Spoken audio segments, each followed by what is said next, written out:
I know that another one of the key areas that you talked about today was emerging markets, which you said accounts for 50% of GDP, but only 20% of Cisco's revenue. Now, obviously, there's a huge opportunity there to grow that space. What are you going to do there? Well, I think what we have to do is a lot what we did with our top 5 emerging countries. So we originally started with China. And this last quarter grew by 17%. We went from there to India.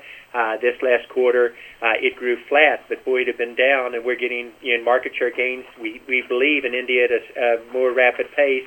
We then moved to Russia, where Russia grew at 12% this quarter, and last year grew way over 30% for us. Brazil, which has been very, very solid, and Mexico with the same type of results. We need to take those concepts and bring it to the next 15 major emerging countries.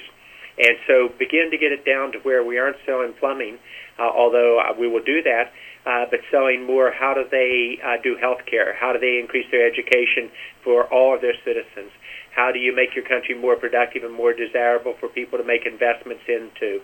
That's what Cisco can do in emerging countries if we do it right. I mean, if we look at China specifically within that whole, I mean, what can you tell us about where they are economically and also in terms of their technology development? Because I get the sense that certainly in the last few years, that's grown at a phenomenal rate, but maybe has it slowed slightly recently? Let me answer it in a series of comments. I've known China for almost 27 years. So this is a market I understand well. I did the first joint venture there with Wang Laboratories a long time ago, and we made our decision to invest heavily in China in 1995, not 2005.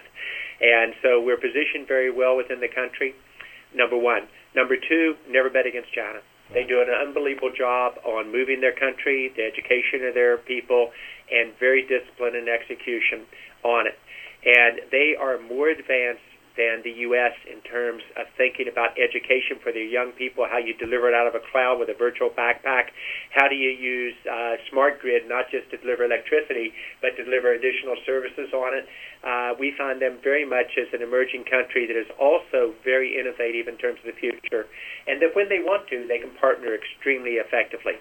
Our growth in China was up 17% this last quarter. I clearly understand that what some of the people are writing about with GDP slowing a little bit, but remember, 7% growth in a country of that size and economic powers is pretty good. That's very interesting. So it seems to be that you're suggesting that there are things that the US can actually learn from China? I think all of us can learn from each other. I think if you look at the innovation going on in emerging countries, they aren't modeling after the U.S. anymore. They're getting ahead of the U.S. And so they think about healthcare differently. They think about education differently. They think about their infrastructure being broadband and wireless. And they do this, and China is an example, with their 12th five-year plan. I mean, it is right there in terms of what they're driving through in terms of the focus. Russia will skip a generation on the U.S. in terms of their technology implementation. Israel will use Cisco as a partner for architectures for how they do inclusion of the Arab population, how they do fiber to every citizen, how they do education and healthcare differently, how they do defense, etc. And that's really what Cisco does in emerging countries, is we know how to partner to better the lives of the citizens, to create jobs, and to position them on a competitive global basis. This market has fewer players. We're coming into a Monday where we're entering a new stage of tech. It's a stock picker's market. Welcome to the 5 dumbest things Apple on Wall Street. reported earnings.